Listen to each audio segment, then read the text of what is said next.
super excited to share. We actually have ran a fatherhood initiative for the last 5 years as part of our Parents as Teachers services, which is a home visiting program available to any caregiver. So think mom, dad, grandma, grandpa, aunt, uncle. Because we decided to like really take a stand for fathers and male caregivers. So fatherhood could be grandpa or uncle or best friend, all of that, all of our family households look very different. So because we took that stance and decided like we do want to, shine light on the male caregiver and his role in his household and how that impacts children, we've been able to see like an increase of fathers come to us, with wanting services, wanting to learn about child development, wanting to be supported in their parenting journey.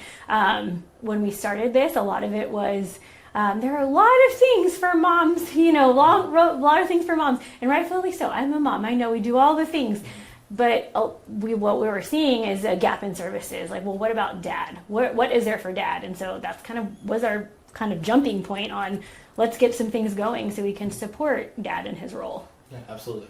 I know there is a really big stigma around fathers and mental health, especially in those conversations with children. Yeah. How much do you think that services like this will help to impact that overall conversations about mental health as these children are developing through their younger years? Yeah, thank you for asking that question. Yes, that is like one of the number one things that our coalition, when we first started it, said, we want to do something about, there's not a lot of things for dads to go do with their kids around other dads, right? Dads wanted to make friends. They wanted to be strong and be, supported that way, which also leads to better mental health, right? When they're supported.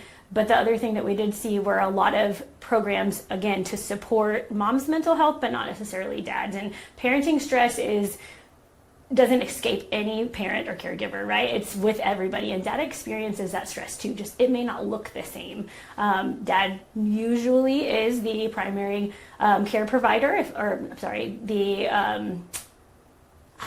what is the word that I'm looking for? Dad usually is the financial. Yeah, so he's the breadwinner, and dad usually is the breadwinner in the household. My mom's staying at home as the primary caregiver. So like the stresses look a little bit different, but that doesn't mean that he doesn't worry, that he isn't anxious, that he isn't stressed when it comes to either providing for his family and then coming into the home and being able to support mom's mental health while managing his own, right? Because there's a lot of things when you're growing a family.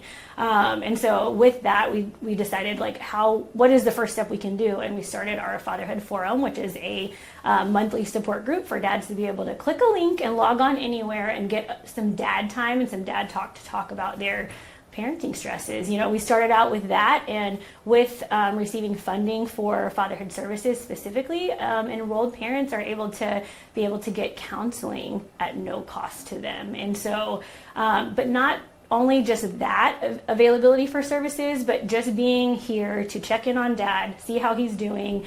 Is there anything that you need? Somebody checking in on you is good for your mental health. And so I think that this program specifically addresses mental health in men and being able to provide, and our program tries not to say we need, right? Every person needs help sometimes, right? That's the way we become resilient.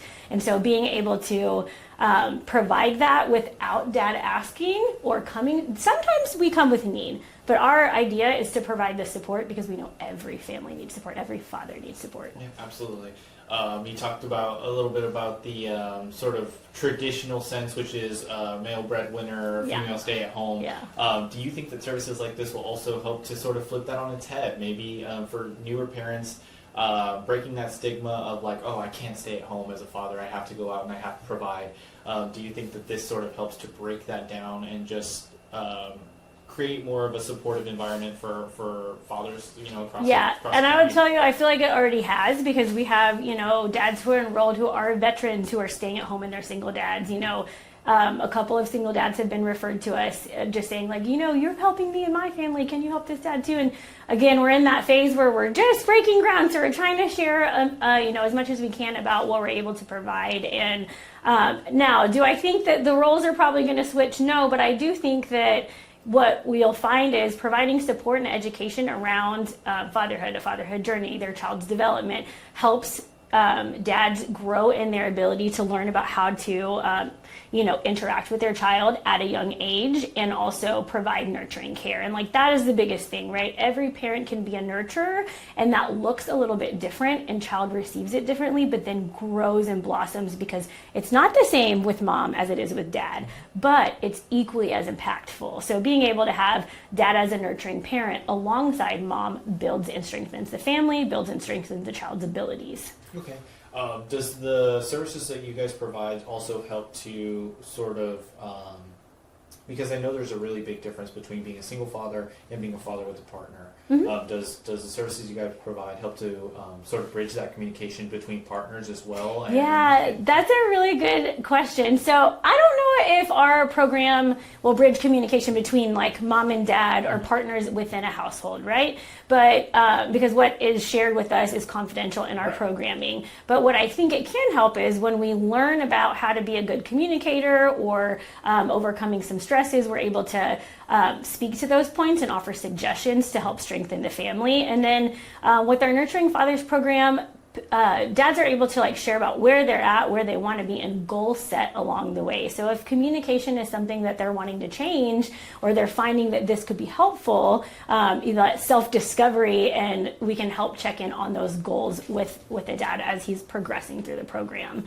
And then also I think that we have services at SJRC, not just for fathers, but for moms as well. So like if we're able to provide both of them services in the different ways with the different programs that we have, we certainly can share the same thing with both parents if we're serving both parents. And then also, again, I think that's where the breakdown in the barrier of communication comes from, because if an outsider, a support, is communicating to both parents, parents are busy, they have a lot of things going on. The more kids they have, the more things they have to communicate about, right? If I'm coming to the table and say, hey, we have this opportunity for X, Y, and Z, but I'm sending it to both parents, what then happens?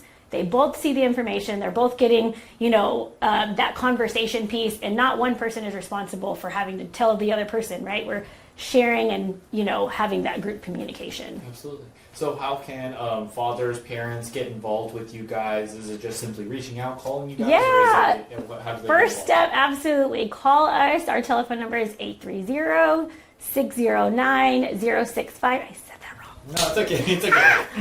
Yeah. Give us, I'll let you put it on the top. Yeah, absolutely. Call us. You can go to our website and send us an interest form, and we can reach out that way. We try to be very open, and we'll just share about all of our programming and really try to find what best fits the parents, the parents' needs and what they're able to commit to at this, at the time that they call in. Yeah, perfect. Is there anything else you want to include that maybe I didn't touch on?